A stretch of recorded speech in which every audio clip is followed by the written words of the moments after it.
अस्सलाम वालेकुम। एक्सपो से एक्सपोजर में नसीम राजपूत एक मरतबा फिर BTV के तमाम नाजरीन से मुखातिब है।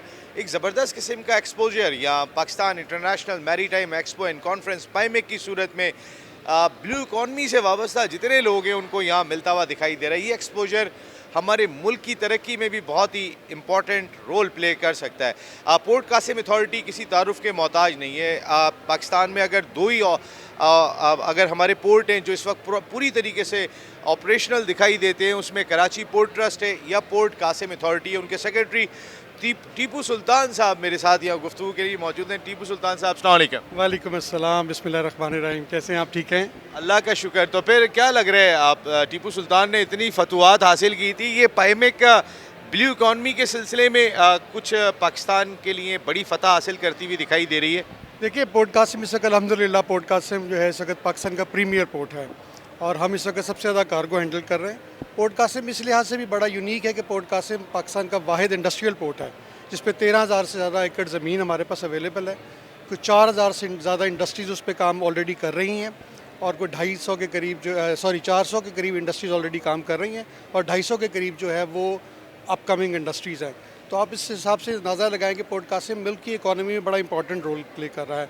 आपकी जॉब क्रिएशन, आपकी इकॉनमी का जो पहिया है वो चलने में पोर्ट्स वैसे भी बहुत अच्छा रोल प्ले करती हैं और पोर्ट कासिम अल्हम्दुलिल्लाह पिछले 5-7 साल से बहुत अच्छा परफॉर्म कर रहा है। बिल्कुल ज़बरदस्त किस्म की परफॉर्मेंस है और जितनी कंपनीज आपके साथ इल्हाक करती हैं वो तो बहुत तादाद ज़बरदस्त है। लेकिन हमारी कोस्टल बेल्ट जितनी बड़ी है, 1000 किलोमीटर पर मुश्तमिल हमारी जीवानी चले जाएं तो खूबसूरत साहिल दिखाई देंगे। कुन मलीर में ऐसे साहिल जो दुनिया भर में बहुत कम होंगे। हम उससे क्या कुछ फ़ायदा उठा सकते हैं? और फिर पोर्ट कासिम हो या फिर कराची पोर्ट ट्रस्ट हो या गवादर पोर्ट ट्रस्ट जब ऑपरेशनल होता है तो क्या कुछ इस कोस्टल लाइन से फ़ायदा हो सकता है? देखिए, अल्लाह का बड़ा करम है। हमें सबसे पहले तो अल्लाह ताला का ख़ास शुक्र अदा करना चाहिए कि हमारे पास एक बेहतरीन कोस्ट लाइन अवेलेबल है और बहुत खूबसूरत समुंदर है। हम वाटर स्पोर्ट्स को जो है वो तरवीज दे सकते हैं, उसको इस्टेब्लिश कर सकते हैं। गवादर पोर्ट अल्हम्दुलिल्लाह जैसे ही ऑन लाइन आता है और जिस तरह अपनी परफॉर्मेंस पे आता है तो आप देखिएगा कि इस मुल्क की इकॉनमी में उसका, देखिए किसी भी मुल्क के लिए पोर्ट्स जो हैं वो कलीदी रोल इख्तियार करते हैं, बैकबोन ऑफ एनी कंट्री। तो ये बिल्कुल आप सही कह रहे हैं कि ब्लू इकॉनमी के हवाले से भी बहुत सा काम करना बाकी है, बट होपफुली पोर्ट कासिम अपना रोल प्ले कर रहा है और इंशाल्लाह मुझे बड़ी उम्मीद है अल्लाह ताला से कि जैसे आज हम आगे बढ़ेंगे इस मुल्क में लोगों को इस चीज़ का बड़ा इदराक है और ये पाइमेक स्पेशली वो ब्रेक थ्रू है जिससे लोगों को अंदाज़ा होगा कि बड़ा पोटेंशियल है, समुंदर से बड़ा पोटेंशियल अवेलेबल है, बहुत सारे काम किए जा सकते हैं। एंड लेट्स होप कि हम सही कदम उठाएँ और आगे लेके चलें इस मुल्क को। टीपू सुल्तान साहब, बिल्कुल सही कदम उठाने की ज़रूरत दिखाई देती है और पहला कदम हमने पाइमेक की सूरत में एक बड़ा कदम उठा लिया है। अब इसको संभालना है, इसको लेके चलना है। जितनी इंटरनेशनल कंपनीज़ यहाँ इस पाइमेक में मौजूद हैं तो फिर B2B के सिलसिले में या दीगर मुआहदे जो होते हैं, क्या सक्सेस लग रही है? देखिए, जैसे मैंने आपसे कहा कि कोई भी मुल्क जो है वो तरक्की करता है तो अपने पोर्ट्स के ऊपर करता है। तो ये मेरे ख्याल से एक बेहतरीन प्लेटफॉर्म दिया है पाइमेक का और अगर इसको हम आगे लेके चलें, जिस तरह आज हमने इस एक्टिविटी में अपने टर्मिनल ऑपरेटर्स को भी अपने साथ शामिल किया है और वो भी हमारे साथ यहाँ पर अवेलेबल हैं, शाना बशाना हमारे साथ खड़े हुए हैं। इसी तरह ही अगर लोगों को इसकी अंदाज़ा होता चला जाए अहमियत का और हम गवर्नमेंट टू गवर्नमेंट और बिज़नेस टू बिज़नेस अगर रिलेशनशिप्स बढ़ाते रहें तो मैं नहीं समझता कि कोई वजह है कि पाकिस्तान आगे ना जा सके। हमारे इस मैरीटाइम सेक्टर को ओवरऑल सपोर्ट कितनी होती है दीगर सेक्टर्स की निस्बत?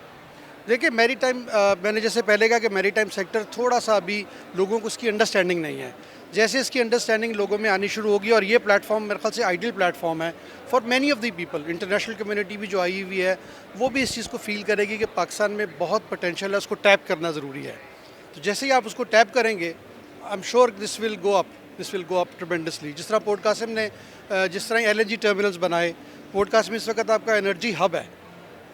तो आपको पता है कि एनर्जी क्राइसिस से हम गुजर रहे हैं और आगे भी हमें ये चीज़ें नज़र आ रही हैं और हम अभी प्लान कर रहे हैं कि और 2 LNG टर्मिनल्स और मल्टीपर्पज़ टर्मिनल्स लगाएं। तो जैसे जैसे ये टर्मिनल्स ऐड होते चले जाएंगे, स्पेशली गवादर अगर एक्टिव हो जाए ट्रांसशिपमेंट के हवाले से, तो मेरा ख्याल है कि we will fly off the that. Tipu Sultan sahab, जैसे आपने अभी बात की कि गवादर ऑपरेशनल हो जाता है तो बहुत फ़ायदा है, और अगर हम डीप सी की बात करते हैं अपने पोर्ट के लिहाज से, तो ज़ाहिर बहुत बड़ा जहाज़ लाने के लिए हमें उतना ही डीप सी भी दरकार होता है। तो क्या कराची पोर्ट ट्रस्ट की मैं बात कर लूँ या पोर्ट कासिम अथॉरिटी की बात कर लूँ, और अगर गवादर की बात कर लूँ, तो कहाँ पे हमारे पास ज़्यादा चांसेस हैं? देखिए, Gwadar natural deep sea port है, और केपीटीबी जो है उसमें भी डीप सी पोर्ट है, काफ़ी अच्छी उनकी ड्राफ्ट है। हमारा जो डेप्थ है उस पर हमें ड्रेजिंग बहुत करनी पड़ती है, क्योंकि हमारा चैनल 45 किलोमीटर लॉन्ग है और उसमें काफ़ी ड्रेजिंग की ज़रूरत पड़ती है, which is capital incentive also. तो उस पर हम काम कर रहे हैं। We are deepening our channel, और इसके अलावा एक ऑल्टरनेट चैनल भी बना रहे हैं। जैसे ही वो बन जाएगा, उस ऑल्टरनेट चैनल पे नई बर्थ्स बन सकेंगी और हमारी जो एलएनजी मूवमेंट है वो ईज़ हो जाएगी, बिकॉज एक चैनल से आप अंदर लाएंगे शिप्स, दूसरे से बाहर निकालेंगे, तो उससे आपकी जो, क्योंकि किसी भी पोर्ट की जो है डायनामिक्स ये है कि वो टर्न अराउंड टाइम, शिप जितनी जल्दी आपका डिस्पोज ऑफ हो, जितनी जल्दी वो टर्न अराउंड करे, उतना ही अच्छा होता है। सो इस तरह की फैसिलिटीज़ अगर हम डेवलप करते रहें, गवर्नमेंट उस पर फोकस रहे, हमारा इदारा माशाल्लाह इस मामले में बड़ा अवेयर है अपनी रिस्पॉन्सिबिलिटी से, and we are working on that. Tipu Sultan sahab, बहुत ही इंपॉर्टेंट पोस्ट पर हैं आप, सेक्रेटरी हैं कराची पोर्ट ट्रस्ट के। कोई पैगाम आप देना चाहेंगे अपने ही अपनी इंडस्ट्री से वाबस्ता लोगों को कि हमें हमें किस सिमत में आगे बढ़ना है? पाइमेक की सूरत में जो प्लेटफॉर्म मिला है, हम आगे जा सकते हैं। ये आपका कैमरा है। देखें, मैंने जैसे पहले कहा कि पोर्ट कासिम हो या केपीटी हो या गवादर हो, बंदरगाह किसी भी मुल्क के लिए रीढ़ की हड्डी की हैसियत रखती है। लेट्स जॉइन हैंड्स, हम सबको मिल के फोकस से और एक डायरेक्शन के साथ चलना चाहिए, और जैसे ही हम एक तरफ चलना शुरू होंगे, मुझे नहीं लगता कि कोई रोक सकेगा इस मुल्क को आगे जाने के लिए, इंशाअल्लाह। और एक मुख्तसर सा ज़रूर हमें बताइएगा, ये जो ऑर्गेनाइजेशन आप देख रही हैं, इससे पहले आइडियाज़ और बहुत सारे इवेंट्स ऑर्गेनाइज़ किए बदर एक्सपो सॉल्यूशंस ने, कैसी ऑर्गेनाइजेशन लगी?